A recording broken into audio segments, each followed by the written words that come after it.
Good evening. On behalf of the Friends of Seymour Library, I'm welcoming you to this first How We Live Then and Now program for 2024. If you have not already picked up the schedule of these programs, they're on the table over there. And we would love for you to attend all of these programs. I am Colleen Shannon. I'm one of the authors, along with Anna Garber and Steve Petty, of the book From the Mouth of Boyds Creek, A History of Seymour, Tennessee, and the Boyds Creek Valley. Since its launch at the end of September, we have sold over 800 books.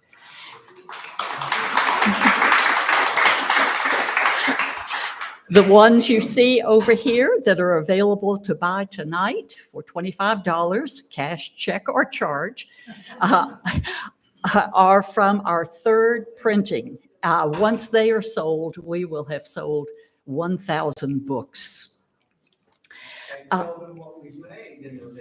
We have made for the library, for the Friends of the Library, almost $19,000.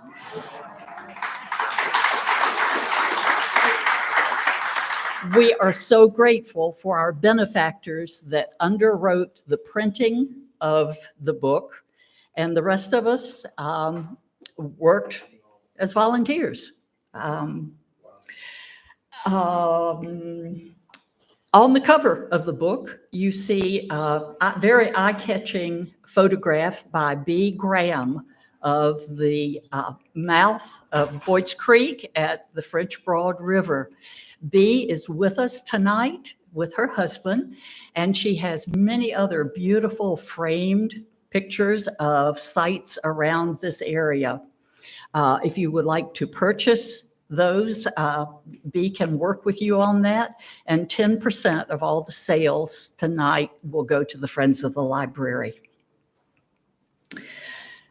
We are gathering tonight on the ancestral lands of the Cherokee people. The Cherokees called the French Broad River the Long Man, and its tributaries they call the Chattering Children. You will have a greater appreciation of the French Broad River after you hear Steve's presentation tonight. Steve brought to the research and writing of our book his fascination with maps and his love of the out of doors. Steve retired from a career in social work and has biked from Maine to Key West, not all at one time. Our book is all the better for Steve's organizational skills and his ability to charm almost anyone into telling them a story. So please welcome Steve Petty.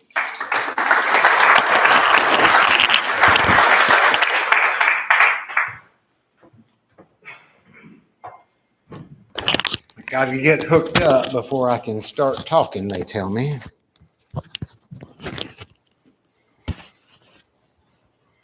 I'm really happy to be here and to spend this time with you guys tonight. I have absolutely had a ball from the beginning of this project until today, and it will not stop, I'm sure. Before I begin my presentation, however, I want to introduce two people to you that if you don't know them, you need to know them. And they are Kent and Donna Atkins. Wave your hands in the air. Okay. They live in East Union Valley, and they have been invaluable help to us for the last 4 years. We have spent endless hours with them, and they have provided us with lots of material, and they both were very helpful to me in the putting together of this presentation. So I'm going to be referring in the first part of the program when we look at the Kelly Bend of the river, I'm going to say Kent and Donna, Kent and Donna, Kent and Donna. I just want you to know who they are. And they were so helpful to us that I have declared them the mayor and first lady of East Union Valley.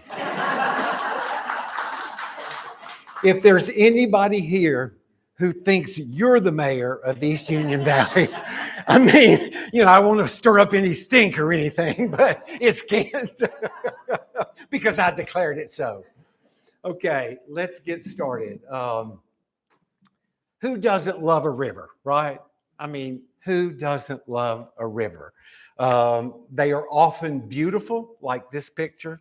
They are sometimes dramatic, and they are always going somewhere. And I think that's what I have loved about rivers all my life. They're going somewhere, and I always want to jump in the boat and go with the river to wherever it's going. So this has fed my love of rivers. This photo was taken on the eastern end of Buckingham Island on a late April evening at sunset, just about 3 years ago, I believe. And it represents to me all the beauty that runs up and down the French Broad River. So let's get going. We're going to look at a map just a minute as we're going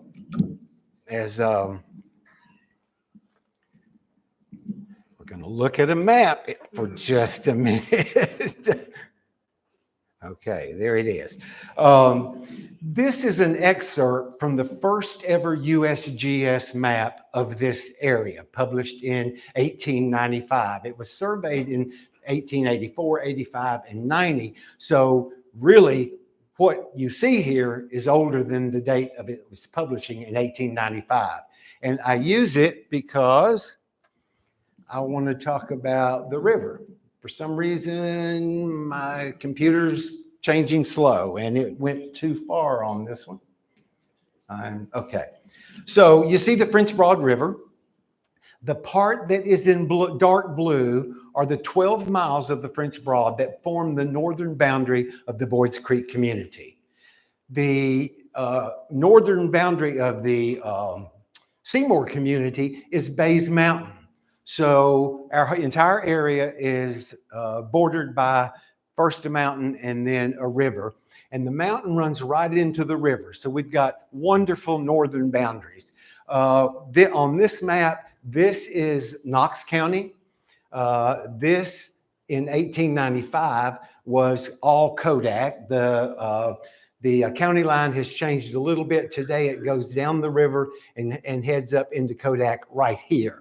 So that's what you're looking at. This is East Union Valley down here, right here. The black line is Boyds Creek Highway from Shook's Gap to the Little Pigeon River. Little Pigeon, Sevierville, Old Knoxville Highway into Sevierville. And the red dots are the 3 ferries that operated in the Boyds Creek area. So that's an overview. We'll talk more about the ferries for sure as we go through this program.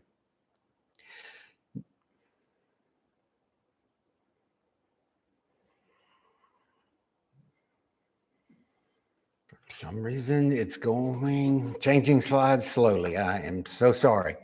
We have 12 miles of river, but there are endless tales that have come out of those 12 miles of river. The ones I'm going to tell tonight are not all the ones that we've learned about, and the ones we have learned about are probably 0.5% of all the tales that got generated over the years on this 12-mile stretch of the French Broad River. Let's put our 12 miles into perspective. The entire French Broad River is 218 miles, starts in Transylvania County, North Carolina, down near Brevard, comes up through Asheville, Warm Hot Springs, through the mountains, Newport, Dandridge, Boyds Creek, and on to join the Holston River to form the mouth of the Tennessee. So we are 5% of the French Broad River, but it looms so large in the history of this community. The Tennessee Encyclopedia says that there are 1,062 navigable river miles in the state of Tennessee. So our 12 are 1% of the river miles in the state of Tennessee, but lots and lots of history.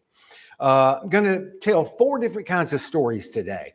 One, tales of commerce. The number one objective of the early settlers and people who lived on the river for a century or more was to use it for commerce. And it took them a long time to get the river navigable enough to use it regularly, other than for flatboats. Flatboats began plying the river shortly after settlement began here. Then I'm going to tell tales of nature. The number one determinant of whether the river could be used for commerce had to do with tales of nature. Certainly the weather and the conditions above the water. We all know about floods and droughts and all of that kind of stuff, but the conditions underneath the water, I'm also calling nature. It's a relatively shallow water. There's sandbars, there's shoals, all kinds of stories about shoals messing boats up. There's overhanging rocks, that kind of thing. So tales of nature. There are tales of woe. We have a tendency to romanticize the good old days, but woeful things happen in life, and they happened in this community. They happened along the French Broad River, and I think if you're living on or near a river, the odds of woeful tales are increased just because of being by the water. And then we are going to tell some tales to warm the heart. I tried to not have two woes in a row without including a tale to warm the heart. There's a lot of nostalgia that always is generated by rivers and river transportation and those kinds of things, and especially with people like us who didn't live that life. So we hear stories and it's like, holy cow, wow, could I have done that? So anyway, you got 4 kinds of stories tonight. We're going to begin in the Kelly Bend of the river. Now, if a steamboat is coming up from Knoxville, it's going to hit Boyds Creek in Sevier County. It's going to come in this way, and this is Bays Mountain right through here, and that's where the French Broad River enters our Boyds Creek community. It encircles the Kelly Bend of the river. Bends of the river were normally named after the family who owned the land that the river circled around. So the Kelly family owned this land until it became a park and then Seven Islands State Park. So many of you have been over there. This is where you were walking. So if you live in our area, anywhere all the way down here and all the way up to about right here, when you look across the river, all you see is woods and fields and eagles and all the beauty that's at Seven Islands State Park. It is a marvelous place. This is the subdivisions. This is Silverado Hills subdivision off of River Bend Road. This is Tranquility Bend subdivision off of Sandplant Road and River Road. How many of you know River Road? Got a lot of old-time locals in here. Okay, if you have not driven down River Road, find it on a map and go down there. It connects McCleary Bend Road with Rays Gap Road. And when you drive by the river, you could just about spit down into the river. I don't ever go through there without stopping my car and staring at the river and looking across at Seven Islands. So if you don't know River Bend, promise me you'll go. Okay, this photograph is what remained in early 2023 of the Arthur/Underdown Post Office and Mercantile. It is located when the steamboat just came into Sevier County. That's where the Arthur Post Office was located. If you're going up Rays Gap Road and you get to the point where you're starting up that hill and the sharp curves to go over into Seven Islands community, right there on the right is where it was. They could have seen the river from this store and post office. It served the Seven Islands community, the East Union Gap community. I'm sure the store probably served beyond there. The land was owned at that time by Peter Keener, who built a beautiful 2-story farmhouse on that land in the 1870s. That house is owned today by the George Cresswell family, and I see George and his wife in the audience tonight. I'm so glad you guys are here. It's a beautiful, beautiful spot. For years, I coveted it from Seven Islands. Every time I would hike, I want to live in that house. I didn't know where it was or how to get to it until we started the research. And then I had to tell George, I'm going to need to move into your house because I've coveted it for so long now. Yeah. So anyway, Peter Keener owned the land and built the house. He built a steamboat dock also right there at his property. And that steamboat dock would have been how the store got resupplied. They would leave orders down by the river in a little box that looked like a mailbox, sort of, and the steamboats would pick them up, and then they would take their orders down river, and they would bring back the products that they had ordered, usually manufactured goods and things that the farmers didn't grow themselves. Then they would pick up the orders and they'd bring them back and deliver to the store what they had ordered, and then often pick up produce because a lot of the farmers brought their food to the stores, and the steamboats picked it up and took it down to Knoxville. So it was one of 50 plus stores along the French Broad River during the steamboat era. And they were all served by the steamboats. The roads were horrible. If people that wanted to run a store had to take a buggy all the way to Knoxville every time they wanted to pick up goods, there wouldn't have been any stores probably. So the steamboats made these stores possible. And they weren't all probably right on the banks of the river as close as this one was, but they would have been close enough that it would have been easy for the farmer to hitch up his wagon and go down there to get his produce. The steamboat telephone, it had a published schedule in 1885, and it included Peter Keener's Landing. I've seen it on other steamboat schedules as well. So it was a regular stop for the steamboats. The 1880 census for this area lists a man named John Ray who lived nearby, and he listed his occupation as a dry goods merchant. So Kent and I believe that, number one, he may very well be the person that Ray's Gap was named after, because neither one of us have ever read a word of where Ray's Gap got its name. But we also think there's a good chance that he was the merchant in this store. And that was the 1880 census that didn't become a post office until 81. That's what makes us think the store pre-existed the post office. Now, I'm going to tell you this on the next slide. These are the original post office boxes that were in that post office from 1881 to 1901.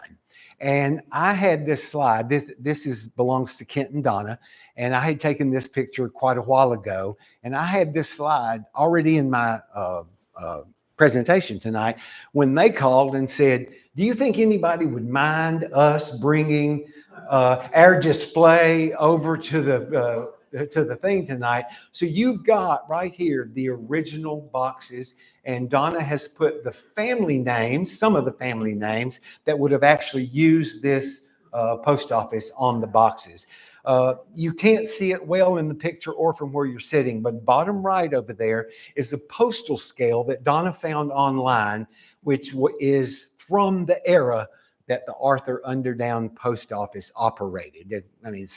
Odds are it's not the one that they used, but it's from that area. So please, when you're finished, visit this display. And I'm going to be mentioning some more things that are over there as well. Some of the family names that you would have appeared on here are Hicks, Reed, Randalls, Ray, Keener, Cresswell, Huffaker, Goodman, Chandler, Rood, and other names that just today I saw on Donna's labels over here. So anyway, don't miss that. This photograph is taken from River Bend Road, and it is looking at the tip of Kelly Bend. Now, I didn't get a straight on shot where you could see the river going around the bend. I actually did, but it wasn't good. But this is Seven Islands. I'm standing on River Bend Road right at the edge of a driveway that sits right here. And this is the bend in the river from that long bend that you saw on the Google Earth map. I had four tails for this bend of the river, but I had to cut my presentation way back because I had way too many tails. So I'm going to tell you two tales from this bend of the river. There were two woes and two warm the hearts, so I'm going to tell you one of each. Just around the bend of the river, not far, In 1917, little Ina Widener, aged 9, drowned in the French Broad River. She was on her way home from Piney School. If you don't know Piney School, it was at the corner of Rays Gap and Riverbend Road. I think it might have sit a little bit off the road at that intersection, but that's where it was located. And it had been raining probably like it's been raining here for the last 5 days. And Dry Branch that she had to cross to get home and the French Broad River were rain swollen. Her dad, knowing the branch was up, went down to offer assistance to get her, and I'm guessing she had other kids maybe she was walking with, 2 sisters. They were walking together, and the log footbridge had washed away. He found a plank, put it over to help her get across, and the branch washed her off the plank and down into the French Broad River. And the next morning they dredged for her body, and the dredge hook happened to go into the bow on her dress, and she was lifted out of the water, her body, by the bow of her dress. So a really woeful tale, and I'm sure lots of people in that community, everybody probably knew her, and it was a very sad, sad day. I'm going to jump across the river. I'm now standing on the tip of Kelly Bend that you saw in the other picture. Now I'm standing in Seven Islands State Park and looking back at where I took the picture. Can you hear me? I'm not doing a good job of taking my microphone with me. This is the Randall's Reed House, and it sits right on Riverbend Road. This is Riverbend Road, so you can see how close to the river it is. It's beautiful. You've got to go down there. I'm going to tell you a story about a bunch of Reeds and Randalls that lived in this house over the generations. The story was told by a lady named Joanne Reed Keener, who was in her 80s, I believe, when she told the story. And she has died since we started the research for this book. But her great-grandmother, Nancy Hodges Randall, was born in 1836. In the 1860s, 1862, Joanne's grandmother was born, Cordelia Randalls Reed. And sometime in the 60s, this story took place. It was either just before the end of the Civil War or shortly after, but it would have been right in that time period. Great-grandmother Nancy had to go to Knoxville on a steamboat to pick up her prescription glasses. There was nowhere in Sevierville or between to get glasses, so she had to go on a steamboat. For the most part, back in those days, the steamboat went upriver one day and downriver the next day. So there's every chance that she had to spend the night in Knoxville to ride the steamboat back the next day. Well, little 5, 4, 6-year-old Cordelia started crying, and her mother, because she didn't want mama to be gone that long, and her mama said, "If you won't cry, I'll bring you a present when I come back." So she did. She came back with her glasses and a little glass teacup that, if you come over here after you finish, you will see a teacup that has survived over 150 years. Glassware in my house does not come anywhere near that. And it's just a lovely, lovely, heartwarming story. And you've got a treat in store for you now. It's a very short video of Joanne Reed Keener, who is going to tell this story in front of Kent's phone camera in 2019.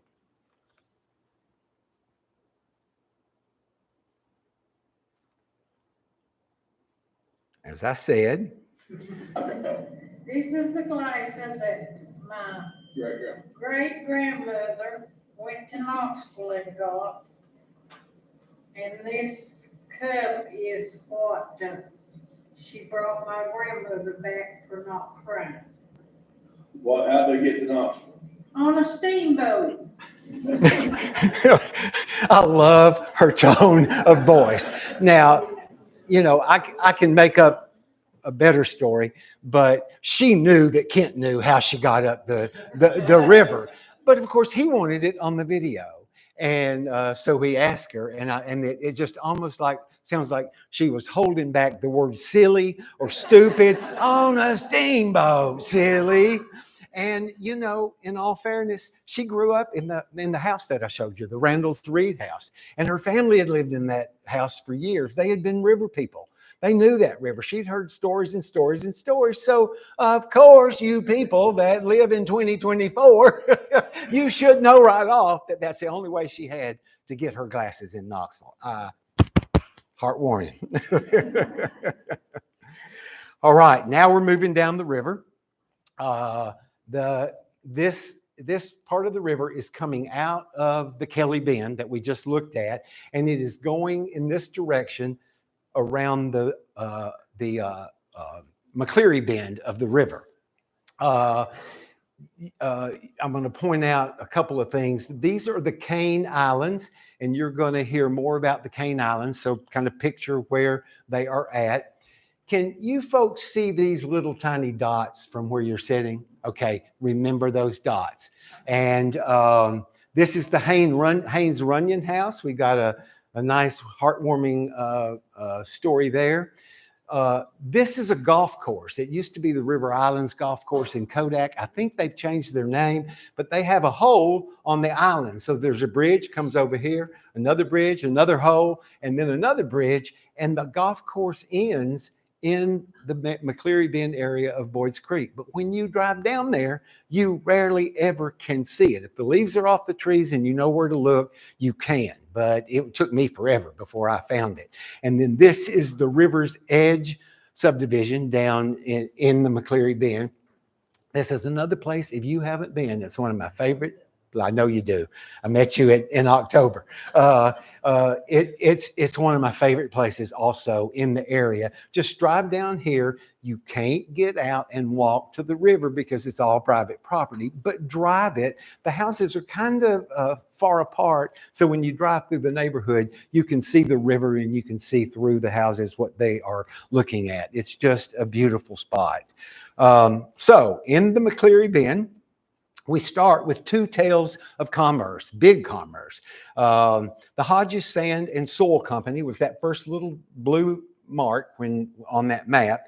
And Ed Hodges began this company in 1954. He dredged sand for using it to make asphalt, masonry, and concrete. He used maneuverable barges, which his ancestors in 1790 would have loved to have had. And he dredged sand and pumped it to the riverbank along big pipes. On the riverbank, they filtered the sand through screens, then transported it via trucks to wherever it was going to be used to make those products. In 1970, he employed at any given time between 10 and 30 people. So anyway, this is a real tale of commerce. There were at any time 10 to 30 families that were making their living off of working here. It was part of Ed Hodges' living, shipped the products down river where somebody else was making a living in their business by using these products. So that sand that came out of the river served a lot of commercial purposes. Paul Ellis ran a smaller operation about 5 miles up the stream. We're going to see the Ellis Island in the next section of the river. To my knowledge, they're the only two sand dredging operations that existed in our 12 miles of the river.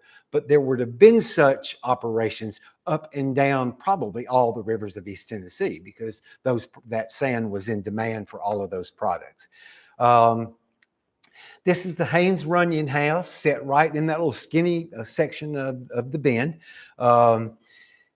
If you're going down McCleary Bend Road, it's the last house on the left before you take the sharp right turn to go down to the end of the bend, that bubble that we were just looking at. I was told this story by Joan Runyon Murrell, who was living in this house at the time. As far as I know, she still is. I haven't seen her in a couple of years, but she told this story. She grew up in this house. Her mom in the mid to late 40s got a teaching job at Rush Strong High School over in the edge of Jefferson County, right on the Jefferson Knox County line. Couple little problems there, though. As most families in the 40s, they only had one car, and her husband was used to driving it back and forth to work, and he had to have it.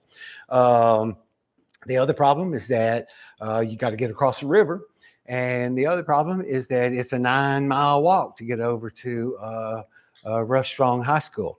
So they knew their neighbors across the river well enough. They considered them friends, and she worked out a deal with the man that lived across the river. This bedroom has another window in the back of the house that faces the river. And when she was ready to go down to the river, she would flip a light on in that window, and that would be her cue to the man across the river. He'd be watching for it 5 days a week, 9 months out of the year. And he would go down to the river, get his boat, row across, get Mrs. Runyon, row her back across. Then she would walk up a pretty, if you've been to Seven Islands, you know, if you start down at the river and you go all the way up to Kodak Road, it's a lengthy walk and you're climbing the whole time. On Kodak Road, she caught the school bus and rode to Rush Strong with her students. She taught all day long, and then she did all of that in reverse on the way home that night, including leaning on her neighbor. I'm telling you, if that doesn't warm your heart, I ain't a doctor or nothing, but you might need to get your heart checked if that story doesn't warm it.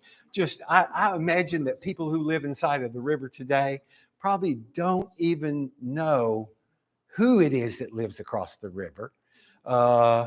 Certainly they aren't friends with them.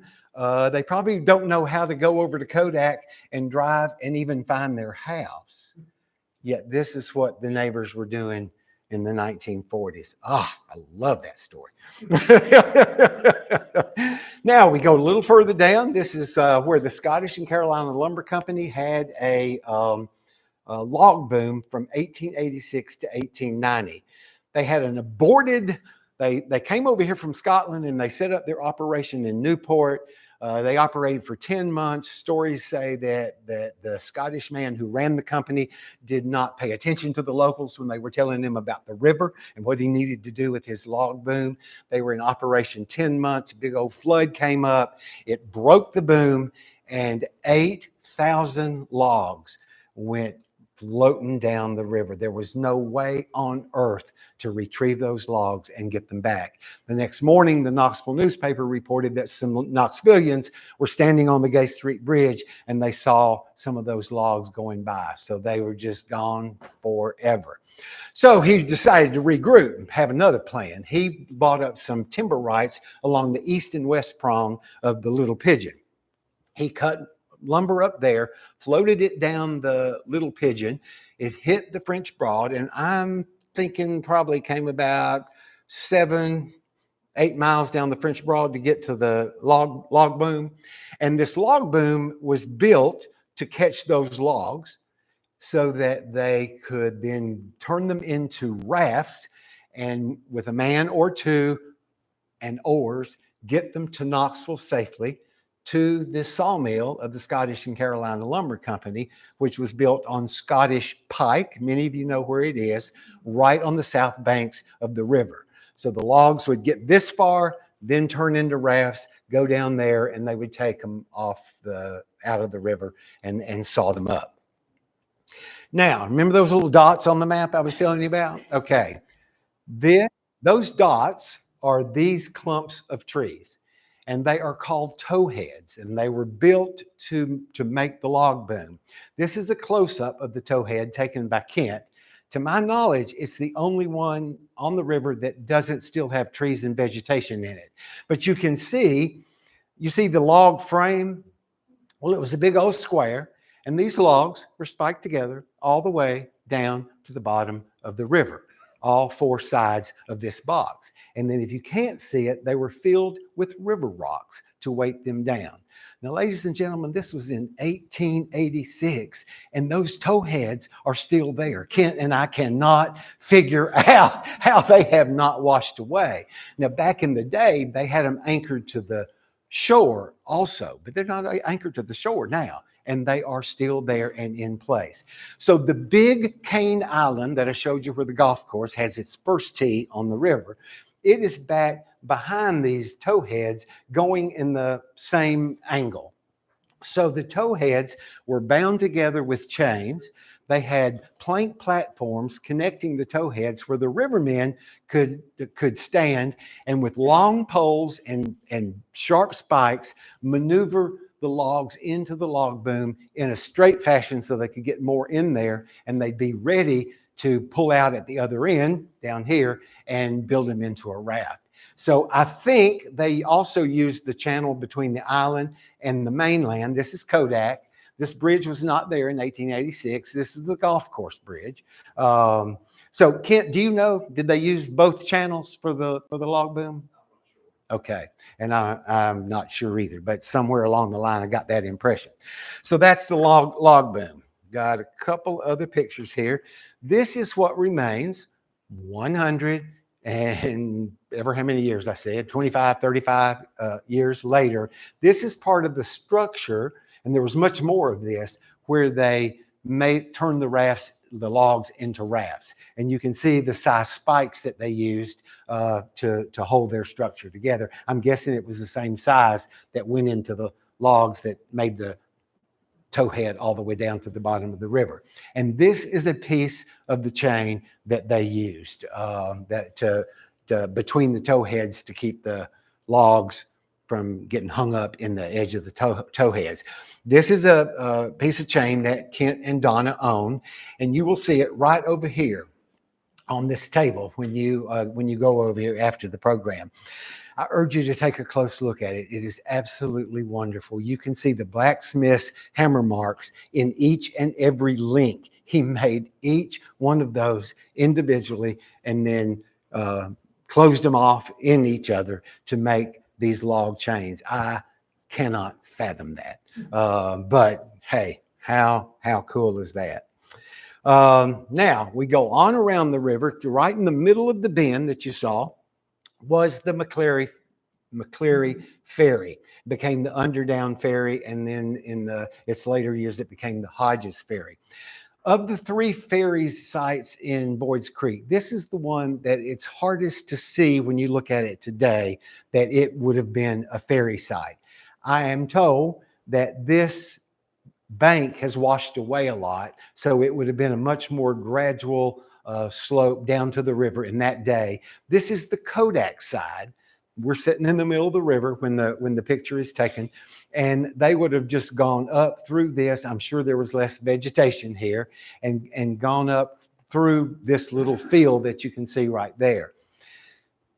Just to the right of this picture is the end of Pollard Road in Kodak. And Pollard Road just goes right straight down to the river, and then just to the right of it is Dumpling Creek and the Great Indian Warpath that went from New York to the Gulf, followed Dumpling Creek until not all the way to the ferry site, but a little ways up the creek. So you've got all these three historical things right here side by side. But this one's harder to see. Immediately behind this picture is the golf course, and they've changed the land in there a lot, and so you see no evidence that there was a ferry landing over there, but we know there was. Commerce, there was lots of commerce at the McCleary Ferry. Obviously, the log boom and the sand plant were nearby. The ferry itself was a commercial venture. One person would pay 6.25 cents to ride the ferry. A person and a horse, 12.5 cents, and a wagon with 4 to 5 horses, $1. Now that sounds like not much, but ladies and gentlemen, these ferries were used, and they were used, and they were used, and they were used. So that money would add up and would be very helpful for the family that was running it. This, like many of the ferry sites, had also been loading docks for flatboats and later barges carrying farm produce to Knoxville. It was a steamboat landing.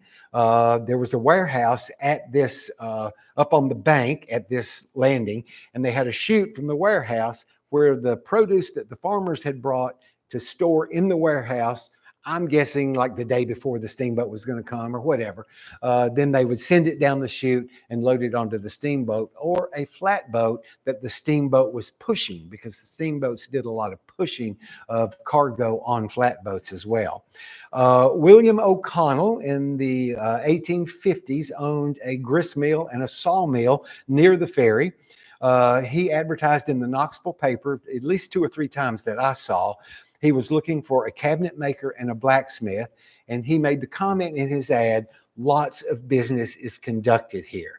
And now, was that marketing, trying to talk somebody to come out there, or is it really a statement of fact? And so we do not know if he ever got his cabinet maker and blacksmith, or at least I don't. Stephen Underdown ran a grocery store near the ferry. So there were lots of things going on there. I don't know of much of anything that was on the South Bank. All of this was on the Kodak side.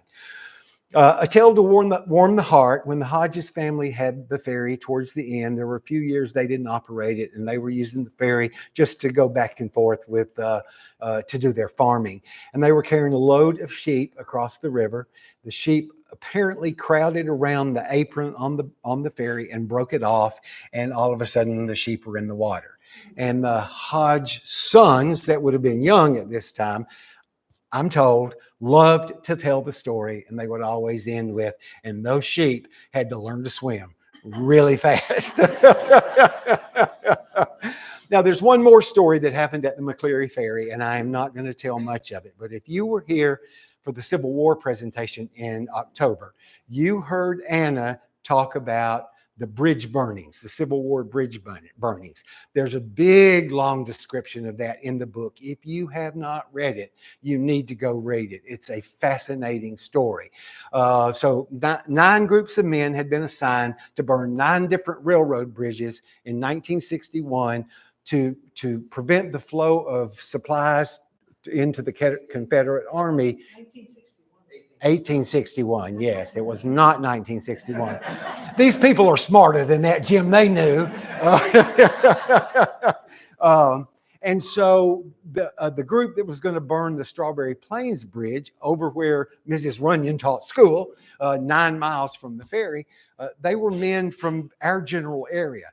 And so they had Stephen Underdown on their team, I'm sure because he was a staunch unionist, but I'm sure equally because he owned a ferry and they had to have a guaranteed way to get across the river, to ride their horses 9 miles, to burn a bridge, come back, or we're going to be getting shot at, whatever. You're going to need Stephen Underdown with you to get you back across to the Boyds Creek area. So that's all I'm going to tell about that story. But if you hadn't read it, go read it.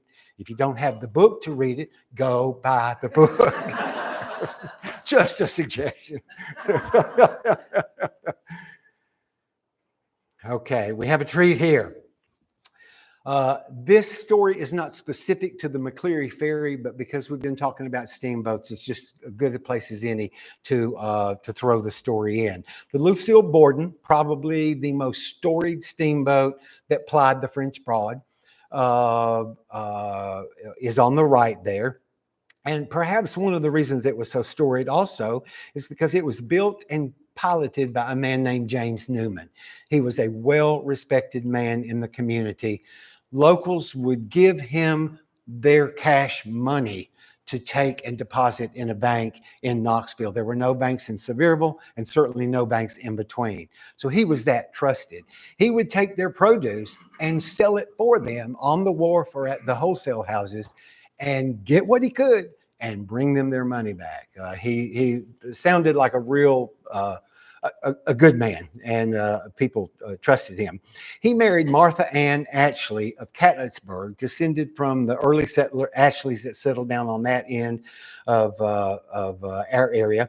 Built the Lucille Borden at Catlettsburg, floated her down the river to have all the mechanical parts put on the boat, and then he put her on the river going back and forth in about 1890 or 91, I believe. It's in the book. Check me out. The house here is Captain Newman's house, which is adjacent to Seven Islands State Park on the Kodak side. So this picture is taken standing on the edge of the state park, looking down at his property. The French Broad is flowing this way towards Knoxville. So he not only spent his whole life working on the river, he got to live on the river, and the sunset would have been coming in from that direction. So yeah, I'd love to be there. Love to live there myself. His son, Brownlow Newman, was born in 1882. And when the Lucille Borden started floating, he was about 8, 9 years old. And somewhere along in there, he went to work for his daddy on the steamboat as a cabin boy. Now, there's a lot written out there about Brownlow Newman because he lived to be 104 and died in the 1980s. And so he told a lot of stories. And every time I read one of them, I wish I was Brownlow Newman. I wish I'd pay good money to go back and just spend one day with Brownie on the river watching his life. We are so fortunate. We heard probably 3 years ago that there were CDs somewhere of an interview with Brownlow Newman as an old man. Our good friend Kent, Donna, did you get them, Donna? She started with the paper. Okay, so Donna started. Oh, that's right. They finally, about a month ago, got their hands on these 3 CDs. And I got my hands on them from them about 2 weeks ago, and they're absolutely marvelous. I already had the presentation. I couldn't work any more into it, but this one thing. And but I guarantee you're going to be hearing more from and about Brownlow Newman in the future. So we're going to play about 1.5 minutes of the CD where he was being interviewed by a family member. And follow it up here if you have trouble hearing.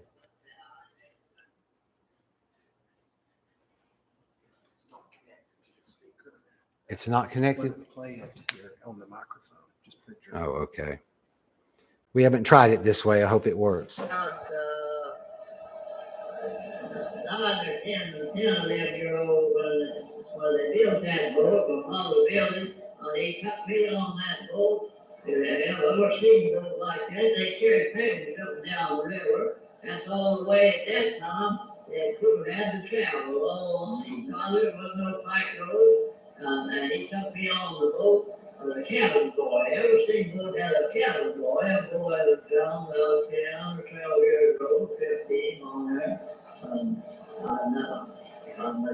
He paid me a big salary. He paid me a quarter a day. He paid me 25 cents a day, $1.50 a week. And I thought I'd make money. Well, one day he come to me and he said, Brownie, he always called me Brownie. He said, Brownie, I'll put you up a little store and you can sell cigarettes and cigars, nickel bars of candy, and things, apples, bananas, and fruits. When I go to leave the wharf there at Knoxville, I sell papers. I buy 2 papers, Journal and Tribune, and I would get 2 papers for a nickel, and I sell them for a nickel a piece. That was money on them. I got no Louise, I made no money out of the little store that did the salary. I thought I was trying that. I thought I'm saving some money now. I'll save some money. I have to see shoes and clothes to see. So I'm more than clothes to say that. Hey, you're on that boat with. So I didn't cut it off quite in time. She was asking, did my daddy work on that boat with you? And his stories are amazing in answer to that question. And he just goes on and on and on. So we'll hear about her daddy someday. Okay, let's move to the next bends of the river. McCleary Bend that you saw the map of is kind of up in here. And so this is the river coming out of the McCleary Bend. This is Bryant Island, and this is the Gallops, both of which are mentioned any number of times in our books. There's lots of stories about the Bryant Island and the Gallops. This is the famous rock house. This is the Brabson Ferry, the mouth of Boyds Creek, Brabson plantation went all up through in there. This is the western end of the Buckingham Island. Don't get excited. Our next map is going to be Buckingham Island. So we're going to talk about it. And then Hanging Rock is in this section of the river as well. And that's our last story. This is the Ellis Bend, and this is the Catlett Bend. So the Catlets own this land in Kodak. It wraps around their land. The Ellises own this land, and the Ellis Bend wraps around their land. So that sand plant that I told you Paul Ellis operated, it would have been somewhere in this vicinity. I don't actually know the exact location. So Ellis and Catlett. The Gallops, a true tale of nature. Some rivermen considered it the most dangerous shoals between Knoxville and Dandridge. Paul and Harris Underwood, son of Ambrose Underwood, who grew up on the river in Kodak and then ran the river, the French Broad and the Tennessee, all the way to Chattanooga for 50 years. His sons were steamboat pilots as well. Probably the most famous steamboat family I've read, it said, in Knoxville. They tell the story that it often took hours to coax boats upriver when they got hung up on the shoals. Maybe the captain made a little misstep, maybe the water was down and he got hung up on the shoals. Took hours. They had to warp or practice warping, which was attaching a rope on the boat to a tree up ahead and using the rope to slowly pull the boat across the shoals. And most of the boats, I think, had a capstan or a steam-powered winch on them. So that winch would be turning the rope, and it would then simultaneously pull the boat through the shoals, hopefully without breaking a rudder or making a hole in the bottom of the boat or any of those kind of messy things. O.D. Green was a riverboat captain, and he actually lived in Boyds Creek, and he told the newspaper once back in the mid to early 1900s that the Gallops were the meanest spot on the meanest river. So they had a reputation. Next stop down the river is the Rock House Cave. Everybody has heard of the Rock House Cave, right? Okay. Wonderful, wonderful place. The picture on the left is taken from the river looking up into the mouth of the cave from a kayak. And my friend, or a canoe, my friend and I were coming down in a canoe, and the river's running so fast that day because we didn't do our homework and see what the dam, how much the water the dam was running. And he was holding on for dear life to a branch right under here so that I could get a picture of the Rock House Cave. The picture on the right is taken by Bob Davis, who lives up on Pine Ridge. He's a retired engineer. He's a pilot. He's an amateur photographer, and he took some pictures for us. This one is actually in the book, and I love it. It just makes the Rock House looked like a little of nothing, but it was much, much bigger. You're going to hear some tales here, all kinds of tales there. We know that indigenous people used the cave. We don't have a whole lot of stories that they typed up on their word processors and left for us, but we know that they had a lot of dealings there. We think it was a sacred spot to them. They very well may have found shelter there during seriously inclement weather. Paul Ellis, who until about 2 years ago lived in that Ellis Bend of the river right across from the Rock House, was told stories by his grandfather, Napoleon. See what Napoleon's first, just Napoleon Ellis. When he was 7 years old in the late 1800s, two Cherokee men came to his father and asked if he would take them across the river to the Rock House. They had two ancestors that they were told had been buried in the Rock House, and they wanted to dig up their remains and take them away. Mr. Ellis took them over there. Sure enough, They found the two remains, and they carried them back with them to where we do not know. And one of the Cherokee men made a comment to Mr. Ellis's father that only an Indian can find what an Indian has hidden.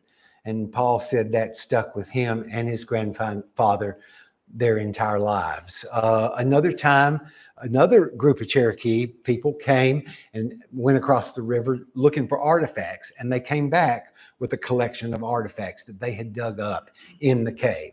We don't know what they were, and we don't know how many there were, but that happened. In early settlement, the Rock House was used as a church.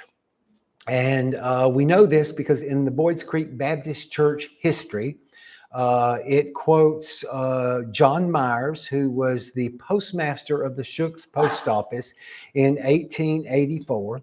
And they quote him saying that he had sent a notice to all Methodist, Baptist, and Presbyterians in the area about a centennial commemoration in the Rock House Cave to commemorate their ancestors worshiping there until they started building churches. He said the Baptists would meet one Saturday, the Presbyterian another Saturday, the Methodist another Saturday, and on the fourth Saturday, they met to discuss matters of safety, which of course, in the 1790s, in the very early 1800s, that matter of safety had to do with the war that they had declared on the Cherokee. So we know that that fact. It was a flatboat stop. It has been said that flatboat operators planned their trips down the river at times so they could be at the Rock House at night and spend the night in the Rock House Cave. I'm sure there were times when the weather just got out of control and they might have gone in there for shelter as well. We believe it was a hideout for criminals at times. I personally have seen several Knoxville newspaper articles from that time that talks about the crime, the suspected criminal that he ran and is believed to be hiding out in a cave on the French Broad River. Now, there are bluffs all along the French Broad, and there are other caves. So we can't know that they were the Rock House, but it'd be hard for me to believe, as popular as that cave was, that some of the criminals who needed to be in that vicinity didn't hide in the Rock House Cave.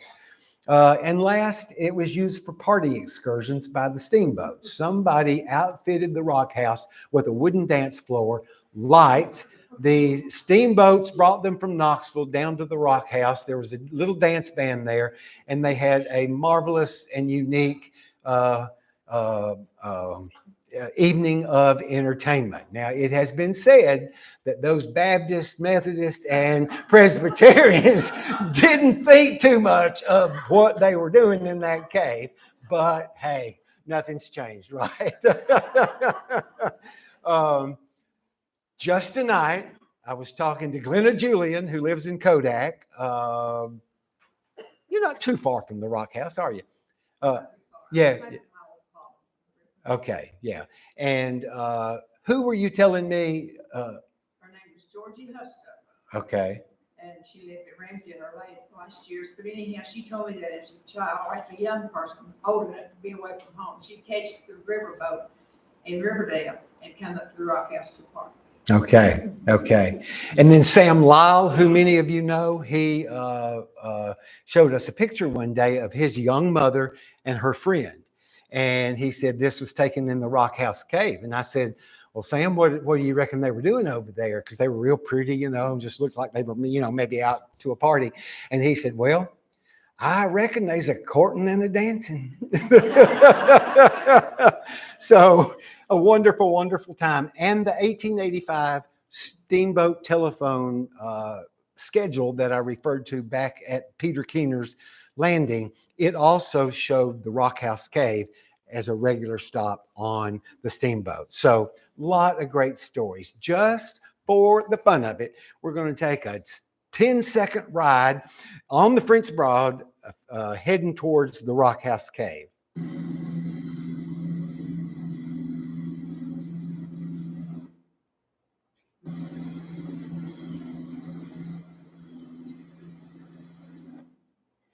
If you didn't catch it in the map that we looked at, this is the Ellis Bend of the river that we're going around.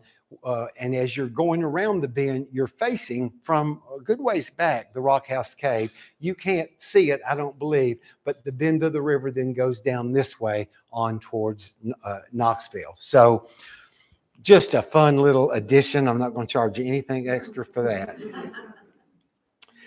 Now we move on down the river and well, no, we're still in that same section of river, but now we get to the Evans-Brabson Ferry. It was built by Andrew Evans in 1888, just 5 years after settlement, which I think says 1788. I'm sorry. I've lived so long, I get my centuries mixed up. 1788. And then they left the area eventually, and John Brabson came and bought the property, and his family ran it all the way up until 1918. This picture is taken from the Brabson Cemetery up at the top of that steep hill on Indian Gap, Indian Warpath Road. I'm standing at the edge of the cemetery looking down. I don't know that you can see that it goes as far down as it actually does. And these two white signs today are to notify anybody that might need to know it, that there's a gas pipeline going under the river there. But according to the late Ben Brabson, that was the exact spot where the ferry crossed. And you can see it, can't you? Here, this side, that side, the ground's low to the river. The horses and wagons could have gotten off easily. And then it went up somewhere like in this direction. I haven't been to this spot because it's private property, but if you drive down River Road in Kodak, at the end of the road, you will come to a gate. And it's the gate that enters this property. So that's the way the people would have ridden their wagons out of here. And this ferry is less than 4 miles from that main intersection in old Kodak, downtown Kodak is what I call it, where the post office is. Okay, so it's less than 4 miles to get there. So it was a very convenient location to go to any number of places north and northeast. I'm going to move over just a little bit. I'm still standing in up at the cemetery, but I wanted to move over so you could get a better feel for the Catlett Bend of the river. Here's the ferry. We're right in the middle of the Catlett Bend, so there's this much more on the other side. This is the bend in the river. This is the Brabson Ferry, and this is the western end of Buckingham Island that the Brabsons owned and still do. And this is the mouth of Boyds Creek. So the picture on the front of our book is taken by drone right at this spot. And this is just taken up on the hill, but it gives you perspective. If there was ever a commercial ferry site, it would have been the Brabson Ferry. John Brabson was quite the entrepreneur. I would venture to bet it was probably the most commercial location at a ferry site between Dandridge and Knoxville. I don't know that, but it had to be one of the absolute most commercial. He ran a large mercantile here, had apparently everything that you could possibly need, including things that were imported from Europe, fabrics that weren't being made in America at the time, other kinds of goods like that. He went regularly in his wagon to Philadelphia and Richmond to get things and bring them back to his stores. He also had a store over in Maryville. And on this site, in the store was also the Boyds Creek Post Office from 1821 to 1848. John Brabson was the postmaster. He had flour mills, stockyards, tannery, blacksmith shop, carpenter shops, and they produced all kinds of surplus goods that they didn't need on their farm. They owned several flatboats, and those flatboats took the surplus goods to Knoxville, Chattanooga, and there are several stories about their boats going all the way to New Orleans, which had some treacherous aspects to it. The late Ben Brabson told us that they had so many flatboats at one time that the locals called, or the river people called it the Brabson Fleet, because they were producing a lot of stuff to sell. In 1848 alone, according to the family papers, the ferry made several $1,000s of revenue just in 1 year. And in 1848, that was a pretty good chunk of change. Tell of woe, The winter of 1918 was very, very cold. The river froze when it thawed in the spring, and the water started gushing down the river, and there were flakes of ice in the river. It broke the ferry loose from where it was moored, carried it down the river, and it was destroyed. And the Brabsons just ceased running the ferry at that time. Just for fun, here's another Bob Davis aerial shot. This is also the same place, but it looks different from the water, from the hill, from the drone, and from the air. But Boyds Creek Highway is back over here. This is the Catlet Bend in Kodak that we were just looking at. The Catlet Bend of the river, Brabson Island, Buckingham Island, and lots of, even today, lots of undeveloped land there that was part of the Brabson plantation. Okay, last tale of this section of the river, Hanging Rock, a tale of woe and a tale of nature.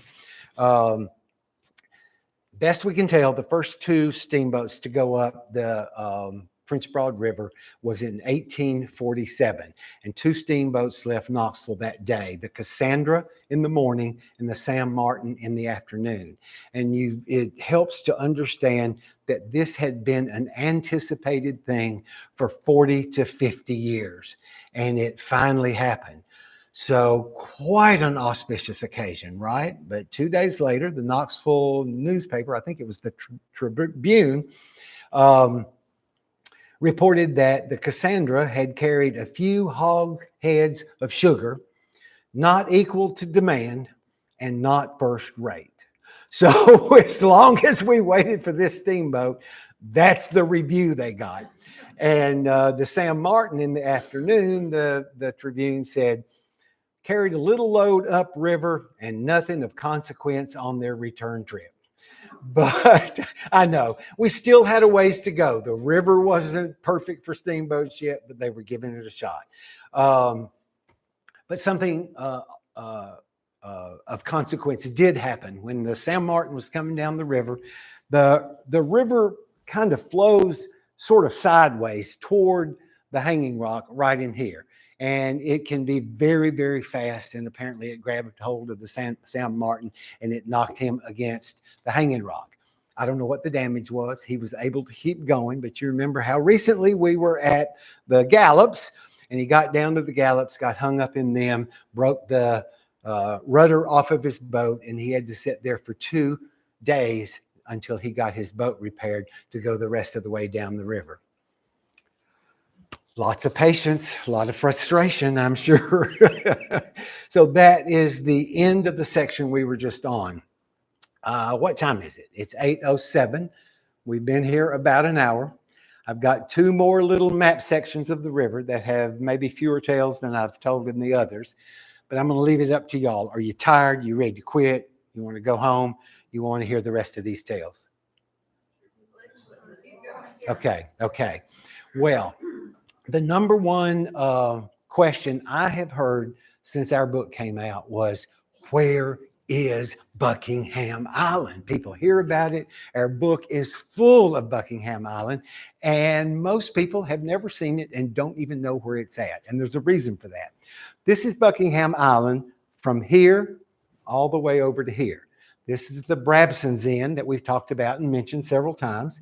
And you see, I'm happy about this, probably won't last much longer, but it's only been breached by development in this one spot. This is a Google Earth photo that was taken just about a month ago. This is the sluice. Most people have heard of the sluice, and it goes right around here, and it hits Boyds Creek, and then it goes into the French Broad. And that's about a 500-acre island.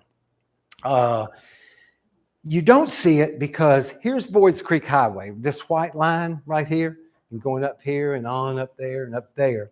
All the land between Buckingham Island and the highway is up at road level. Buckingham Island is down at river level.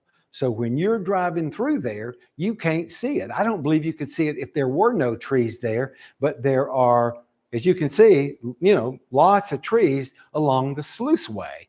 So most people have never seen Buckingham Island. but this is where it is. Back in the day before Douglas Dam, water flowed continuously through here, around the sluice, and back into the river, unless it was times of severe drought and that sort of thing. We first saw the sluice in the summer, I think, of 20 or 21, and we were walking this part of it, and it just looked like a ditch.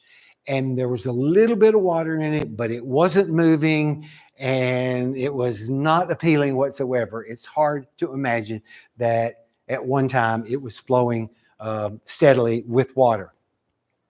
But in 2023, we got a glimpse of what the sluice can look like. Now, this is down on the eastern end of Buckingham Island, and we were told that they did some things to the sluice on the other end to prevent this from happening. But it happens here in part because they have a beaver problem on the eastern end of Buckingham Island. They're constantly building dams, and if they have a ton of dams in there and a big old spring rain comes, this picture was taken in April, then it looks like a swamp in South Carolina or Florida. It's really unbelievable to think that it's the same thing. And all the landowners have roads that go across the sluice. Now they have bridges or built up or whatever, but when it's that high, I mean, it would absolutely require four-wheel drive to get over there. So that's what can happen on Buckingham Island. Let me set this up for you before I show it to you.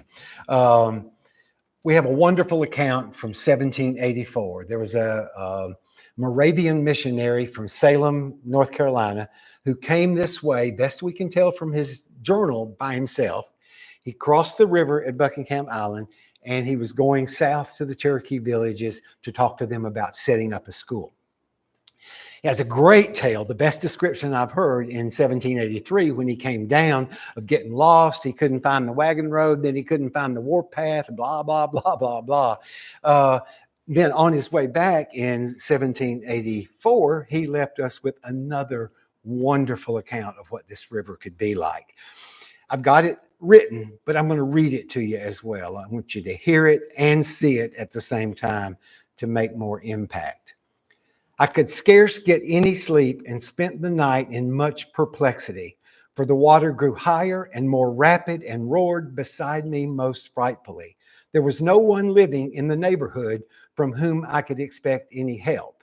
There wasn't even a neighborhood. But I started across the river the next morning and had to pass between two large flakes of ice.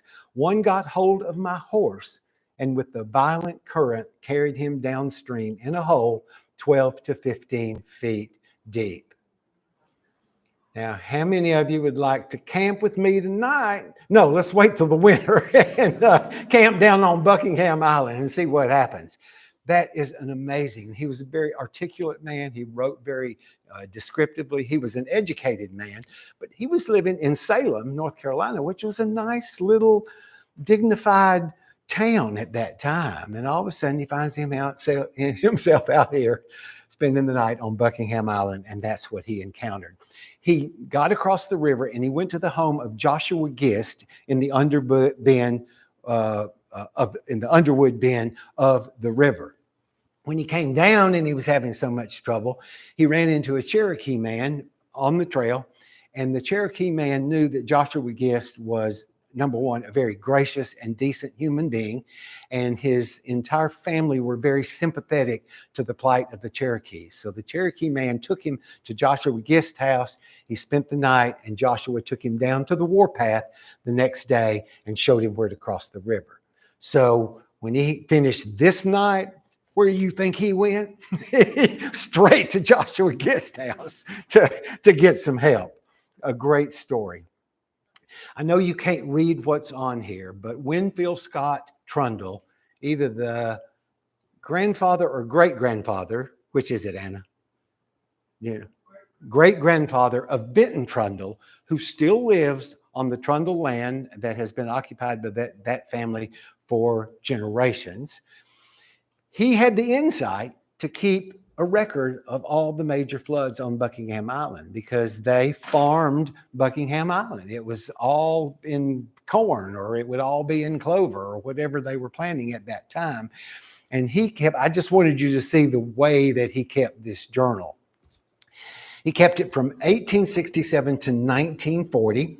There were 15 floods recorded, an average of once every 4.9 years. Now, those of us who didn't farm would probably say, well, that's only 20% of the years. But if you're a farmer and you're counting on it for income, and you've tilled the ground and you've planted your crops and you've watched them grow, you have to be wondering the entire time, are they going to make it to harvest? Because 1 in 5, you never know when it's going to happen. Whoops. I want you to hear this, and I flipped it too fast.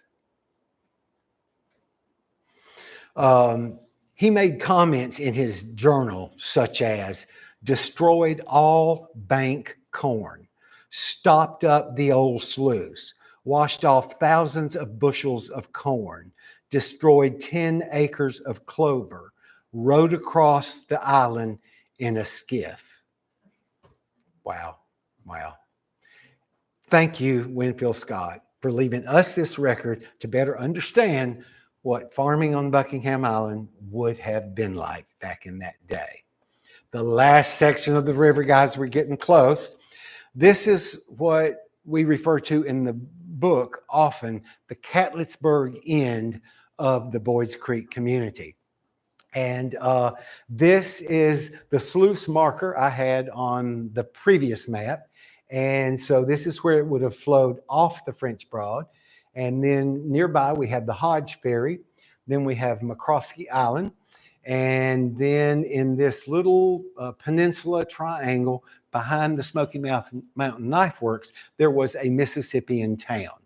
So those are our last 3 stops. This is this would be that subdivision right by McCroskey Island. Big River Overlook, yeah, right there.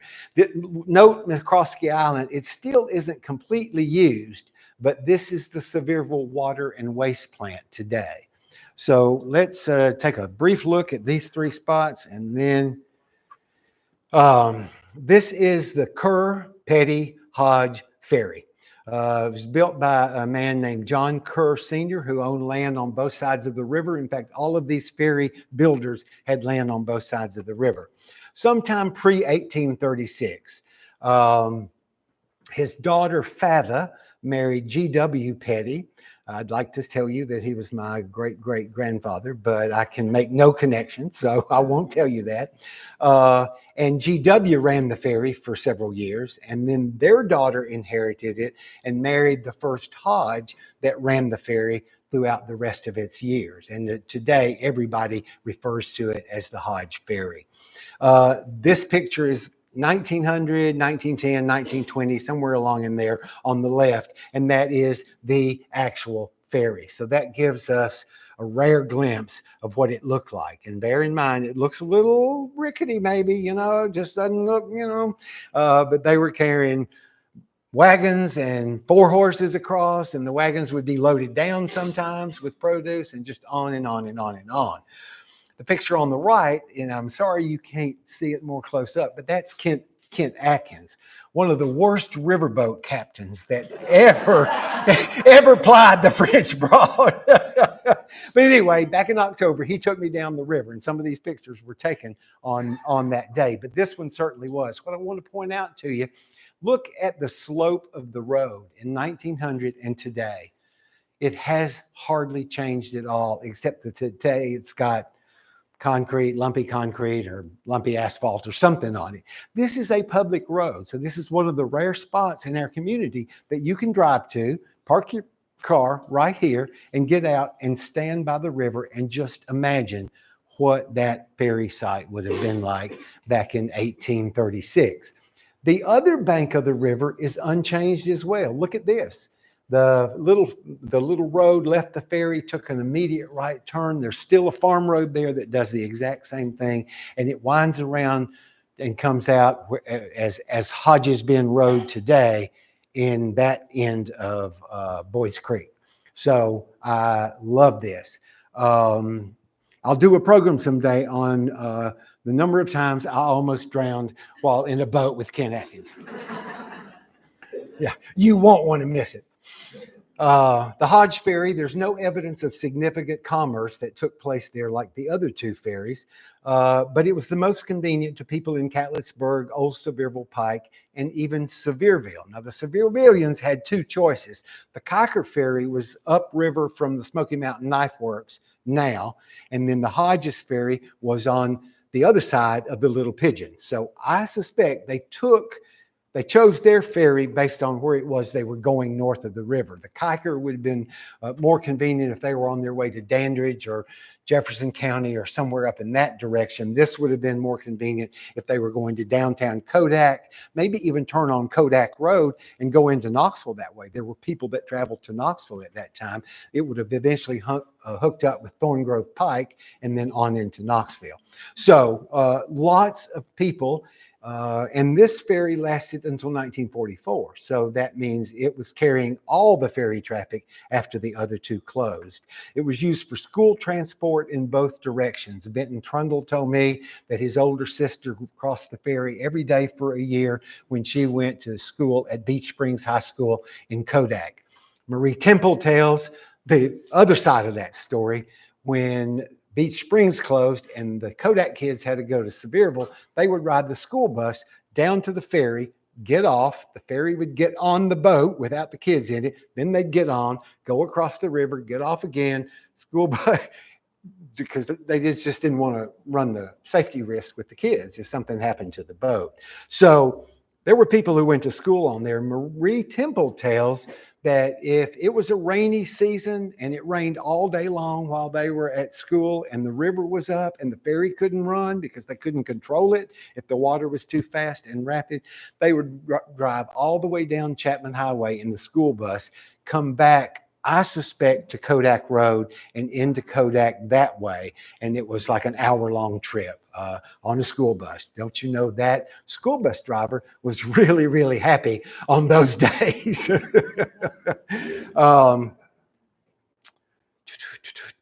Teachers, doctors, funeral goers, post officers, and commercial travel, people that were taking what they had to sell on the other side of the river. So it had a lot of use. One tale of woe, when Douglas Dam was under construction, there were 5 men who were on their way to work at the construction site one morning. It was a foggy morning. They were coming from the Kodak or Knoxville side of the river. And you know, in Kodak, when you're on the kind of the main old road, not Highway 66, and you get down to that big 90-degree turn that you have to make to go over to Henry's Crossroads, today Highway 66.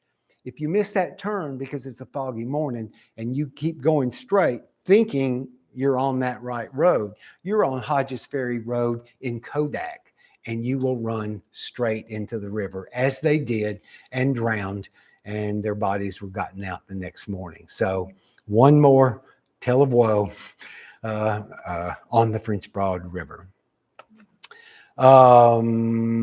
This is a pretty cool thing. This was Fatha and GW's house, and where I was standing when I took the picture of Kent, about 25 yards behind me on the right is where this cabin sat, and they lived in the cabin, and that's where they lived when they were operating the ferry. Fast forward many years, Kent is descended from Fatha and from the Hodges that ran the ferry at the end. Ever how he talks people into things, he talked them into giving him this log cabin. He dismantled it, he moved it and reassembled it on his property over in East Union Valley, and it is absolutely a delightful place. I love that cabin. This is the hearth inside of it, and this is a bigger piece of the log and chain like the one over here that I hope you will see before you leave tonight. One last word about the ferries, because we're leaving them. They were vital to the communities, but they were so unreliable that it was just always a mixed bag. Or can we do what we need to do on the ferries? The greatest evidence of their importance that I have found was in Robert H. White's Messages from the Governors of Tennessee that he transcribed into a book from 1796 to 1821. And he said, some governor said, the militia consisted of all free men 18 to 45, except judges, secretary of state, treasurers, attorneys general, ministers of the gospel, ferrymen, justices of the peace, post officers, and all continental officers with 3 years of service. And I declare that to be listed amongst that esteemed group and exempted from the militias, which were critical to their safety at that day, tells us how important they were to the community. I love that statement. But on the other hand, residents north of the French Broad petitioned the state legislature in 1799, 1823, and 1826 to attach them to Jefferson County for the ease of attending militia musters and taking care of other business. All three of those petitions failed, and Kodak, which it wasn't called then, remained a part of Sevier County. Now, think about this first petition in 1799. Do you think the men who signed that petition for one moment thought that their relatives wouldn't have a way to get over the river, until 1944, when the bridge was built at Douglas Dam? Once construction was over with, that bridge was open to the public, and that was the first time the people of Kodak could drive into Sevierville to conduct business at the courthouse. McCroskey Island, this is our last real stop. See the white building on the left and all the little white structures in the trees? That is the Sevierville water plant, all of that in there. And when I showed you McCroskey Island and I said, this part hadn't been developed yet, but the bigger part was, that's the water treatment plant. Today, it's if you don't know where it's at, if you're going down Boyds Creek Highway towards 66 and you pass Old Knoxville Highway, immediately there's a dog leg on your left, not straight across, but a dog leg, and that takes you back to McCroskey Island. That is McCroskey Island Road. It was built in 1987. It has a water treatment capacity of 12 million gallons a day and a sewer treatment capacity of 4 million gallons a day. 16 million gallons of water a day go through this water plant. So it is vital to the city of Sevierville and everybody that is dependent on their water for their existence. But what did it look like around 1000 BC or 1000 AD? From 1000 BC to 1600 AD, it was continuously occupied by indigenous people. Had rich soil for farming. Shellfish were readily accessible, other kinds of fish. It was a farming community that supported the larger Mississippian village in that triangle behind the Smoky Mountain Knife Works that I pointed out. There's been a lot of archaeological digging there. Their findings have included tools, projectile points, evidence of circular houses, and human remains. Now, what about after the indigenous people finished with it and before Sevierville needed a water plant? Well, it looked like this. Isn't that a wonderful picture? This is today what is McCroskey Island Road. Of course, they built all their buildings over here on this side. This doesn't look very big in this picture, and it's a lot of it is covered up by trees. But this is the French Broad, the narrow channel of the French Broad going around McCroskey Island. I stood on it one day in June and took a picture of the water, and it was roaring. I mean, I was amazed that that much water went through this. Some people would call that a sluice, probably.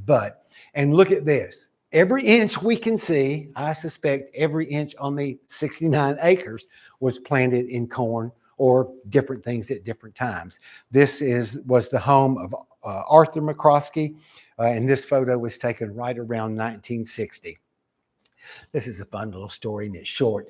I was putting this presentation together, and I realized that I didn't know how big McCroskey Island was, and I was ashamed of myself because it's like, that's just something a man needs to know. So I called the water department, and who should answer but Tanya McCroskey Townsend. She's the phone person for the water plant now, and it was her great uncle that owned this place. And so I'm like salivating over the phone, and she can hear my heart starting to thing. And she said, well, I was rummaging through my desk here at work the other day, and I found an old picture of his place. So she took a photo of it with her phone and sent it to me. And now we can see what it looked like between the indigenous people and the Sevierville water plant. It was a beautiful, beautiful farm. Last picture, not much. Next to the last picture? No, I've got one more story. This is I'm standing on the McCroskey Island when I take this picture. And on the right is the Little Pigeon coming in, and on the left is the French Broad coming in. Now, I've specifically stood to where I could see both of them in the same picture. And it looks like they're equal size, but we know they are not. But this is where they meet, and this is essentially the end of our territory that we wrote the book about. We are now at the Little Pigeon River. But across in this triangular peninsula, Smoky Mountain Knives Work roof right there, there was a Mississippian village from 900 to about 1600 AD. And according to Anna Garber in the book, it was bounded, archaeologists have found that it was bounded by a wooden palisade with 3 towers, I'm sure for looking out and safety. It had a public plaza with buildings such as a temple and a council house, square living structures about 20 by 20 feet, evidence of beds, benches, a hearth for heat. They cooked outside, and their daily life would have involved weaving, making clothes, pottery, ornaments, jewelry, and tools, hunting animals, gathering nuts, berries, and green plants for food. And remember, their neighbors over on McCroskey Island, which was a farming community, were also bringing whatever they grew to this village. So a wonderful, wonderful story. And the absolute last slide, and no story to go with it, but I just moved further around. This is, well, you can't see the Little Pigeon, but I've moved further around because I wanted a shot of the Highway 66 bridge from McCroskey Island. And just imagine what the early settlers who have been in these stories I've told tonight and all the others would think if they had to drive across that bridge today with all the millions of people every year that travel that road. I'll take 1850 myself. Thank you so much. You have just been a gracious audience. Thank you for coming. Thank you for being interested. And thank you so much for supporting our book. It is far beyond what we had ever imagined that it would have generated $19,000 by now.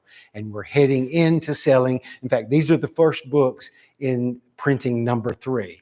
So let me just share this with you. If you've got relatives out of town that have connections to this area and you haven't bought them a book, I have been the shipping department for the mouth of Boyds Creek. It's been located in my home, and I've taken every mail order to the post office. We have shipped multiple to Texas. We've shipped to Colorado, Montana. I just shipped one last week to Hawaii. We've shipped multiples to Florida, Alabama, North Carolina, Virginia. We have shipped as far north as Connecticut, Ohio, Indiana, and Illinois. So there are people out there, and I bet some of them are related to you, that would love to have a copy of this book and know in their heart they had supported the Seymour Library. Thank you.